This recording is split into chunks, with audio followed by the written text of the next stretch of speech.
Welcome to the Making of a Nation, American History in VOA Special English. A new leader stood before the American people on March 4th, 1913. He was Woodrow Wilson, the 28th President of the United States. Wilson belonged to the Democratic Party. He was progressive in his belief that government should take an active part in efforts for social reforms. This week in our series, Kay Gallant and Harry Monroe begin the story of Wilson's presidency.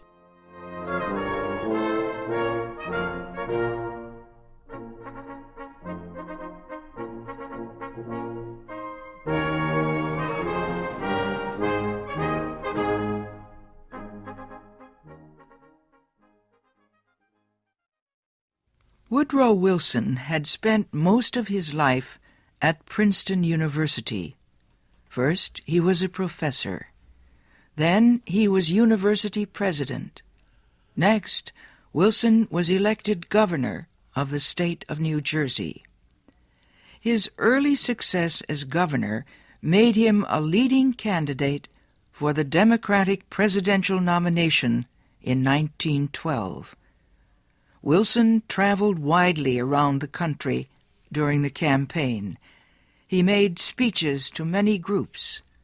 He tried to make himself and his ideas known to as many Americans as possible. Wilson called his program the New Freedom. One of his campaign promises was to fight for better conditions for America's small business owners. Such proposals helped him win the Democratic nomination for president. Then he defeated President William Howard Taft and former President Theodore Roosevelt in the election. Woodrow Wilson, the former president of a university, had become the president of a nation.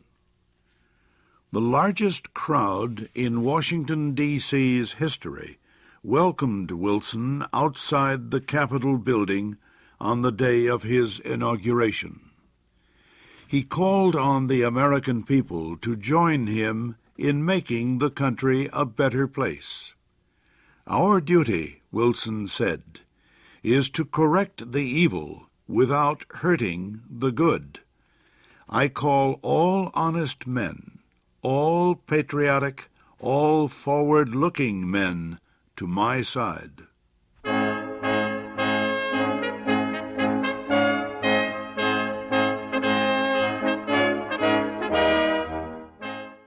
Wilson wasted no time. He immediately called a special session of Congress to act on Democratic campaign promises to reduce import taxes or tariffs.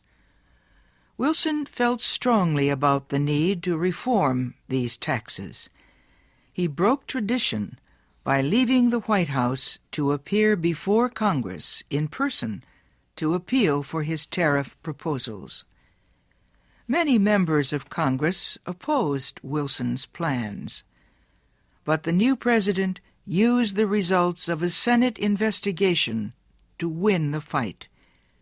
The investigation showed that a number of senators owned companies that depended on high tariffs for their profits. The votes of these senators were influenced by their property holdings. Public knowledge of the situation forced many of them to give up their holdings and stop resisting tariff reform. Congress finally approved Wilson's proposals. Lower tariffs reduced the amount of money taken in by the federal government. So the Senate also approved a tax on income or earnings. A constitutional amendment had been passed earlier to permit such a tax. President Wilson and the Democratic Party were pleased with the new tariff and income tax bills.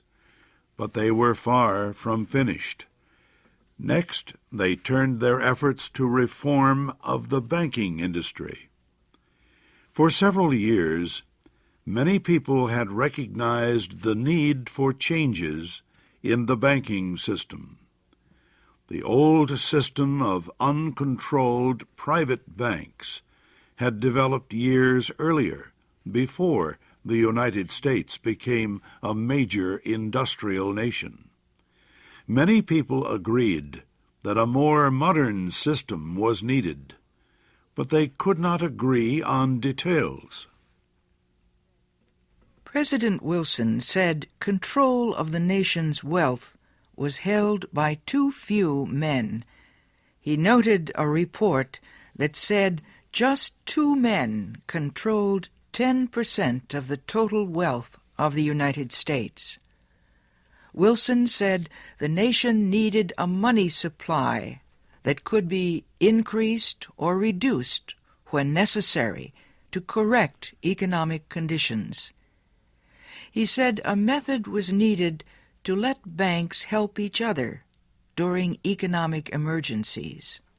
And, he said, laws were needed to prevent a few wealthy men from using the economic resources of the country for their own purposes. Finally, Wilson said the control of this system of banking must be public, not private. It must belong to the government itself. Wilson called his proposal for a central bank the Federal Reserve System.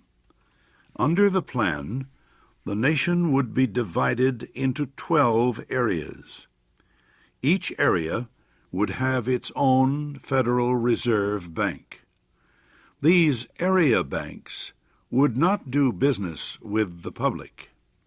They would serve only as bankers' banks, and they would issue a new form of money supported by the federal government. Most important, the leaders of the new system would be chosen by the government, not by private business.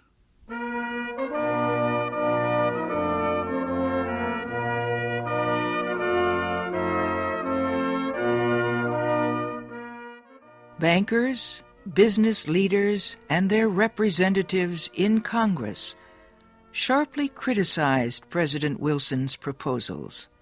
They said government control of the banking system was socialism, not capitalism. But Wilson refused to change his proposals, and he helped to lead the fight to make them law. Finally, Congress agreed. It did not take long for bankers to discover that the new system was much better than the old one. Today, the Federal Reserve System is one of the most important institutions in the United States. For Woodrow Wilson, the fight over the banking system was yet another political success. He had won major reforms in the nation's tariffs, taxes, and banking systems. Now he told Congress that new legislation was needed to control the power of monopolies and trusts. These were the giant companies and business alliances that controlled complete industries. Wilson proposed a new antitrust law to control the actions of large companies. His supporters in Congress wrote a bill that listed a number of business activities that no longer would be permitted. For example, no longer could a company set prices that would reduce competition or create a monopoly. No longer could corporations buy stocks of competing companies. No longer could they demand that a store refuse to sell competing products. The new bill also protected labor unions from being charged with antitrust violations. It gave unions more power to organize and protect workers. At President Wilson's request, Congress also prepared a law that set up a government agency called the Federal Trade Commission. The commission was given the job of investigating wrongdoing in business.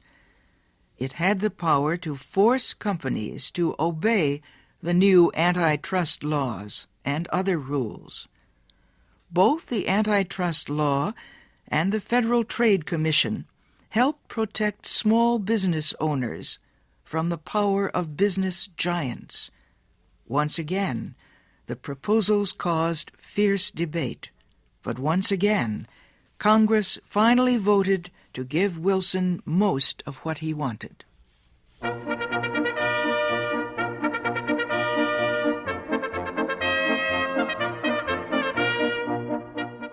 The early months of Wilson's term were one of the most successful times in